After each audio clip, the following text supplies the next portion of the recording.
এই মন্দিরটা আরো পুরানো, মানে দেখো এটার জাস্ট মানে কারুকার্যগুলো দেখেই তোমরা বুঝতে পারবে যে মন্দিরটা কত পুরানো বটে। মানে এরকম মন্দির এখন সচরাচর দেখা যায় না।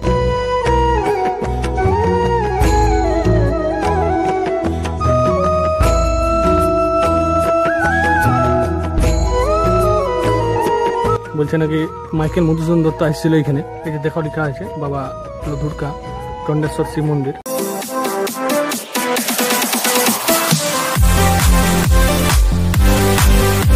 তো বন্ধুরা, এখন আমি আছি আমাদের পুরুলিয়ার খুব একটা ফেমাস জায়গা লধুরকাতে। তো আমার পিছন দিকটাতে আছে দেখো লধুরকা চণ্ডেশ্বর শিব মন্দির। সেই অতি প্রাচীন অতি পুরানো শিব মন্দিরের বাইরে এখন আমি দাঁড়ায় আছি। তোমাদের গাড়ি দেখাবো ভিতরটা কেমন আছে কিনা। সেই জন্য আজ আসিছি। এটা তুই পেরে যেতেছিলি তখন ভাবলি যাইনি দেখি একটু কেমন আছে মন্দিরটা।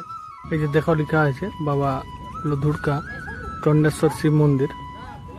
লোকজনও আসেছে, একটু চলো ভিতর দিকে যাই দেখি।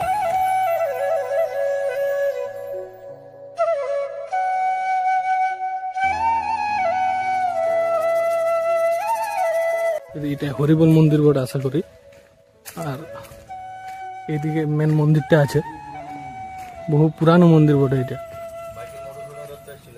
হ্যাঁ সত্যি ঘটনা। বলছে নাকি মাইকেল মধুসূদন দত্ত আসছিল এখানে যখন কাশীপুরের সভাকবি ছিল, সেই সময় নাকি এইখানে মাইকেল মধুসূদন দত্ত আসেছিল। তো ভাবতেই পারছো তাহলে কতদিন পুরানো মন্দির এটা। এটা হয়েছে মহাদেবের মন্দির, মেন মন্দিরটা। আর এদিকে আরো মহালক্ষ্মী মন্দির, বিষ্ণু মন্দির।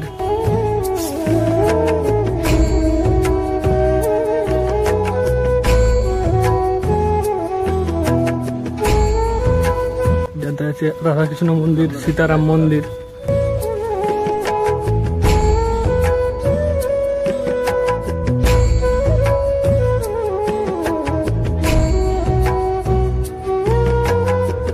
লেখাগুলো সব খোদাই করা লেখা। তোমার ধারণাতে এটা কত বছর পুরানো বড় বলো তো? কমপক্ষে নাকি?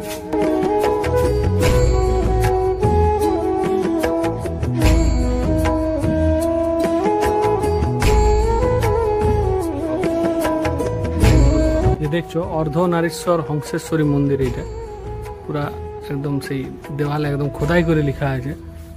আর এদিকেও বজরংবলী মন্দির আছে।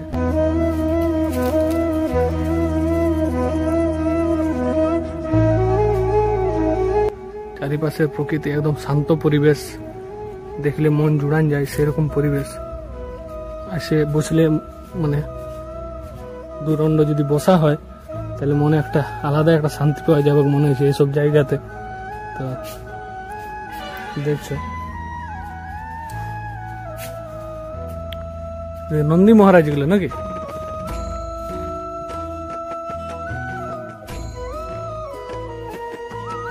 এই পিছন দিকটাতে চলো একটু যাই দেখি।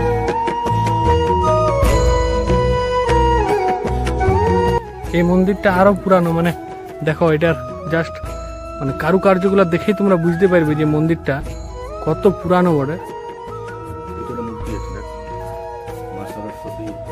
না, মা সুরধনী, গঙ্গা মা, সরস্বতী, যমুনা। দেখো বহু বছর পুরানো, এটা দেখেই বোঝা যাচ্ছে। মানে এটা যে বানাই কিছু বলছে এমনটা নয়, তোমরা নিজেরা দেখেই বুঝতে পারবে যে মন্দিরটা কত বছরের পুরানো।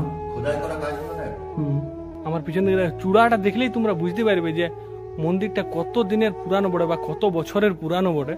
মানে এরকম মন্দির এখন সচরাচর দেখা যায় না, প্রায় মানে সেই ভাঙ্গে গেছে, সেই ভগ্নাবশেষ আমরা দেখতে পাই। তো সেরকমই একটা উদাহরণ হলো আমাদের মন্দিরটা, যেটা আশা করছি মানে মানে আনুমানিক আমার কোনো ধারণা নাই যে এই মন্দিরটা কত দিনের পুরানো হতে পারে বা কত বছরের পুরানো হতে পারে।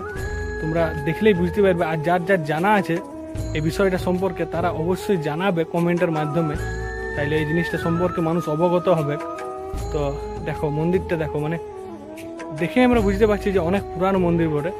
দেখো এখানে দেওয়ালে খোদাই করা আছে, বিভিন্ন জিনিস লেখা আছে। কি লেখা আছে এখানে? প্রভু ভক্তি, বিশ্বাস, শরণাগতি, সরলতা, ব্যাকুলতা, আন্তরিকতা, সদ্বুদ্ধি দাও। এরকম বিভিন্ন বাণী এখানে খোদাই করা আছে।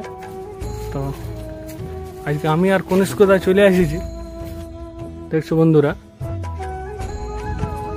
চারিপাশে অনেক ফাঁকা জায়গা আছে। আশা করি পরবর্তীকালে আরো মন্দিরে ভরে যাবে কি এগুলা। এগুলা কি ধন্যাহারির ঘর নাকি? এগুলা ধন্যাহারির ঘর। এখানে একটা কুয়া আছে, অনেক প্রাচীন কুয়া, কিন্তু এটা পরবর্তীকালে বলছে রিপেয়ার করা হয়েছে। এদিকে কিছু জিনিসপত্র কাঠফাট রাখা আছে, ওইদিকে আরো কিছু বেদি আছে, মন্দির আছে। তো বন্ধুরা, আমাদের পুরুলিয়ার লধুরকা, সেই লধুরকা থেকে ডান দিকে হাসপাতালটা যেখানে আছে, সেই হাসপাতাল থেকে ডান দিকে যে রাস্তাটা ঘুরে গেছে, সেই রাস্তা দিয়ে কিছুটা আগায় এলেই তোমরা এই মন্দিরটা পাবে। তো যাদের ইচ্ছা হবে তারা অবশ্যই আসতে পারো ঘুরতে। এই রাস্তাতে অনেকেই পার হয়ে যায়, অনেকেই বাঁকুড়া রাস্তাতে, এই বাঁকুড়া যায় যারা, বা এই লালপুর আসে, বা অনেক জায়গায় অনেকেই তোমরা এই রাস্তা দিয়ে পার হয়ে যাও। তারা আজ ইচ্ছা করলে তোমরা এখানে আসে নিয়ে ঘুরতে পারো। খুব একটা মনোরম জায়গা, একদম শান্ত পরিবেশ, নির্জন জায়গা, কেউ নাই। তো ওই যে দেখছো, ওই যে দূরে হাসপাতালটা দেখা যাচ্ছে, এই যে রাস্তাটা, হাইওয়ে যে রাস্তাটা আছে, রোডটা, সে রোড থেকে তোমরা এই সোজা যে রাস্তাটা দেখতে পাইছো, এই যে রাস্তাটা, এটা দিয়ে সোজা আইলেই তোমরা পৌঁছে যাবে একদম এই মন্দিরে। ঠিক আছে, যতটা সম্ভব দেখানোর চেষ্টা করলি। দেখা হচ্ছে একটা নেক্সট ভিডিওতে। ততক্ষণের জন্য গুড বাই, ভালো থাকো সবাই।